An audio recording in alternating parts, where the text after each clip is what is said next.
Recipe with पायल या cooking चॅनलवरती आज आपण शिंपल्याचं कालवण करणार आहोत। तिसऱ्या, शिंपली, शिंपल्या असे अनेक नावांनी शिंपल्याला ओळखलं जाते। तुमच्याकडे शिंपल्याला काय म्हणतात हे नक्की कमेंट्स करून सांगा। शिंपल्या खाण्याचे अनेक फायदे आपल्या शरीरासाठी आहे, जसे त्यामध्ये भरपूर प्रमाणात प्रोटीन, विटॅमिन, ओमेगा 3 हे सर्व पोषक तत्वे त्यामध्ये आढळून येतात। मार्केटमधून शिंपल्या घेताना काळ्या रंगाचे शिंपले घ्यायचे, त्याचे आरोग्यासाठी खूप फायदेशीर असतात। शिंपल्याचं कालवण खूप छान लागते। शिंपल्याला स्वच्छ 4-5 वेळा धुवून घ्यायचं आहे आणि इथे शिंपल्या बघू शकतात की हे बंद आहे, त्याला आता आपल्याला ओपन करून घ्यायचं आहे आणि त्यातलं मांस काढून घ्यायचं आहे। इथे शिंपल्याला 4-5 वेळा स्वच्छ पाण्यात धुवून घ्यायचं आहे। शिंपल्या धुताना व्यवस्थित धुवून घ्या। अशा पद्धतीने शिंपल्या धुवून घेतलेले आहे। जर तुम्ही शिंपल्या व्यवस्थित धुवून नाही घेतले तर त्याचा वास हा कालवणात जाणवतो, म्हणून स्वच्छ धुवून घ्यायचं आहे। शिंपल्यांना उकळून घ्यायचं आहे, त्यासाठी मी इथे कढईमध्ये पाणी टाकलं आहे आणि त्यामध्ये सर्व शिंपल्या टाकून घेणार आहे। अशा पद्धतीने सर्व शिंपल्या टाकून झालेले आहे। एका साईडला गॅस चालू करून त्यावरती कढई ठेवून शिंपल्या 10 मिनिटं इथे छान उकळून घ्यायचं आहे। बघू शकतात की आपल्या शिंपल्याला छान असं उकळ आलेली आहे आणि इथे तुम्ही बघू शकतात की आपले शिंपल्या ज्या बंद होतात ते इकडे आता ओपन झालेले आहे। अशा पद्धतीने आपले शिंपले ओपन झालेले पाहिजे। जर काही ओपन झाले नसतील तर ते तुम्ही सुरीच्या सहाय्याने पण ते ओपन करू शकतात, पण शक्यतो 10 मिनिटांमध्ये सर्व शिंपल्या ओपन होऊन जातात।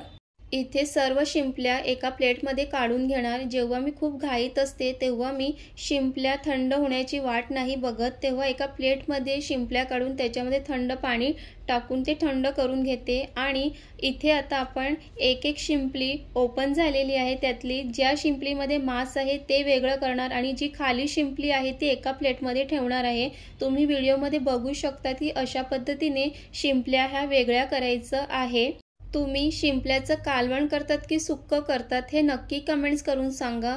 अशा पद्धतीने मी सर्व शिंपल्या ओपन करून घेणार आहेत आणि इथे तुम्ही बघू शकतात की खूप सहजरित्याने इथे आपल्या सगळ्या शिंपल्या ओपन झालेले आहेत।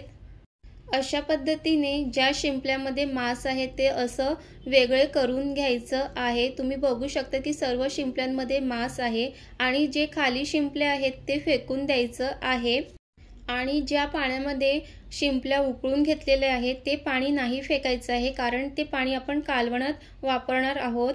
ते पाणी कालवणात वापरण्याच्या आधी ते पाणी गाळून घ्यायचं आहे, जेणेकरून त्याच्यामध्ये काही वाळू असतील तर ते गाळणीमधून निघून जातील।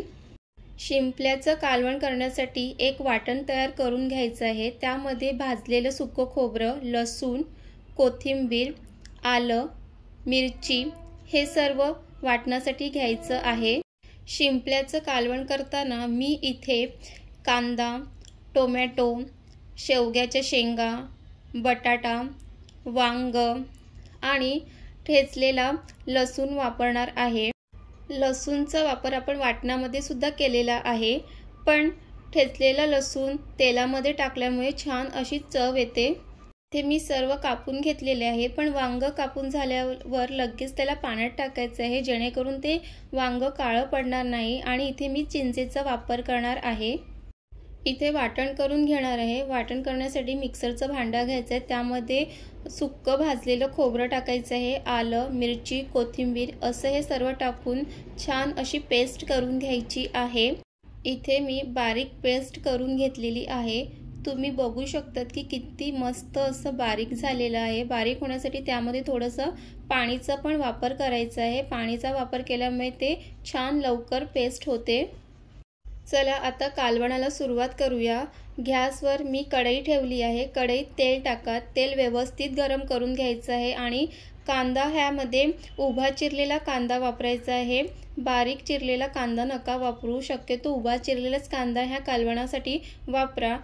कांदा तेलामध्ये व्यवस्थित परतून घ्यायचा आहे, जेणेकरून त्याच्यामध्ये कच्चपणा राहणार नाही।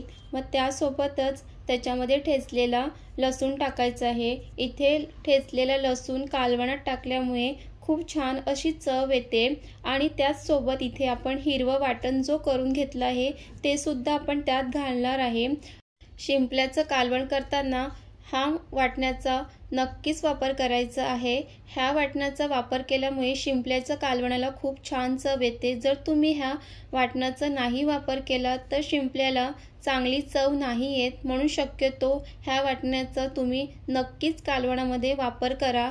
पण नुसतंच हे वाटण वापरून नाही चालणार, तर ते वाटणसुद्धा छान तेलामध्ये परतून घ्यायचं आहे आणि मग त्यामध्ये आपण बारीक टोमॅटोसुद्धा त्यात घालणार आहे। टोमॅटोसुद्धा त्यात खूप छान असं शिजवून घ्यायचं आहे।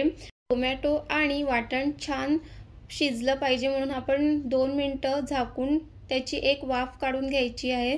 त्यामुळे आपलं वाटण आणि टोमॅटो खूप छान असं शिजलं जाते आणि त्यानंतर त्याला चमच्याच्या साहाय्याने परतून घेऊन ते टोमॅटो असं फोडून सुद्धा घ्यायचं आहे त्या वाटणामध्येच। कोणत्याही कालवणामध्ये जर तुम्ही व्यवस्थित वाटण परतून घेतलं तर त्या कालवणाला खूप छान चव येते। इथे आपण चवीप्रमाणे मीठ, हळद, घरगुती मसाला, काश्मीरी मसाला ह्या सर्वांचा इथे वापर करणार आहोत आणि व्यवस्थित ते वाटणामध्ये मिक्स करून घ्यायचं आहे। सर्व मसाले वाटणामध्ये परतून घेताना गॅस मंद आचेवर ठेवायचा आहे, जेणेकरून आपले मसाले भाजले जाणार नाही याची काळजी घ्यायची आहे। मसाले आणि वाटण छान परतून झाल्यानंतर त्यामध्ये बटाटा, शेवग्याच्या शेंगा, वांग हे सर्व टाकून घ्या। त्याचसोबत आपण इथे मांसाने भरलेल्या शिंपल्यासुद्धा त्यामध्ये टाकणार आहोत आणि हे सर्व व्यवस्थित मिक्स करून घ्यायचे आहे। सर्व मसाले शिंपल्याला व्यवस्थित लागलं गेलं पाहिजे। आणि तुमच्याकडे शिंपल्याचं कालवण बनवले जाते का नक्की कमेंट्स करून सांगा आणि तुम्ही कशा पद्धतीने बनवतात ते सुद्धा सांगा, कारण सर्व ठिकाणी शिंपल्याचं कालवण हे वेगवेगळ्या पद्धतीने बनवलं जाते। इथे आपले व्यवस्थित मिक्स करून झालेलं आहे आणि इथे आपण आधी पाणी न टाकता 2 मिनिटं झाकून व्यवस्थित एक वाफ काढून घ्यायची आहे आणि त्यानंतर एकदा परत छान मिक्स करून घ्यायचं आहे। अशा पद्धतीने इथे सर्व व्यवस्थित मिक्स करून झालेलं आहे। इथे आपण ज्या मिक्सरच्या भांड्यात वाटण केलं होतं त्यामध्ये मी पाणी टाकून ते टाकलं आहे आणि इथे मी शिंपल्यांचा पाण्याचा वापर करणार आहे। ह्या शिंपल्याचं पाणी आपण कालवणात वापरतो म्हणून स्वच्छ पाण्याने शिंपल्या धुवून घ्यायचं आहे आणि उकळून घेतलेल्या शिंपल्याचं जो पाणी असतो तो तुम्ही नक्कीच कालवणामध्ये वापरला पाहिजे, त्यामुळे कालवणाला खूप छान चव येते। इथे आपण एक वाफ काढून घ्यायची आहे। वाफ काढून घेतल्यानंतर ते एकदा परतून मिक्स करून घ्यायचं आहे आणि इथे आपण बटाटा शिजला आहे की नाही ते चमच्याच्या साहाय्याने बघून घेऊया।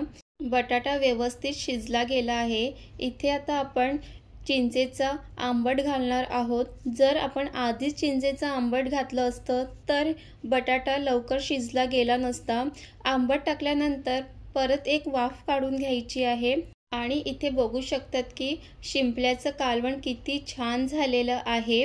इथे बघू शकतात की वांग, शेवग्याच्या शेंगा ह्या सुद्धा छान इथे शिजले गेलेले आहे आणि आता ह्यात आपण गरम मसाला टाकणार आहोत। गरम मसाला टाकल्यामुळे आपल्या कालवणाला खूप छान चव येते, म्हणून तुम्ही सुद्धा नक्कीच गरम मसाल्याचा वापर करा। गरम मसाला टाकल्यानंतर 1-2 मिनिटं झाकून एक वाफ काढून घ्यायची आहे आणि त्यानंतर त्यामध्ये हिरवी कोथिंबीर टाकायची आहे। हिरवी कोथिंबीर थोडी जास्तच टाका, त्यामुळे सुद्धा आपल्या शिंपल्याच्या कालवणाला छान चव येते। अशा पद्धतीने कोथिंबीर टाकून झाल्यानंतर कोथिंबीर कालवणात मिक्स करून घ्या।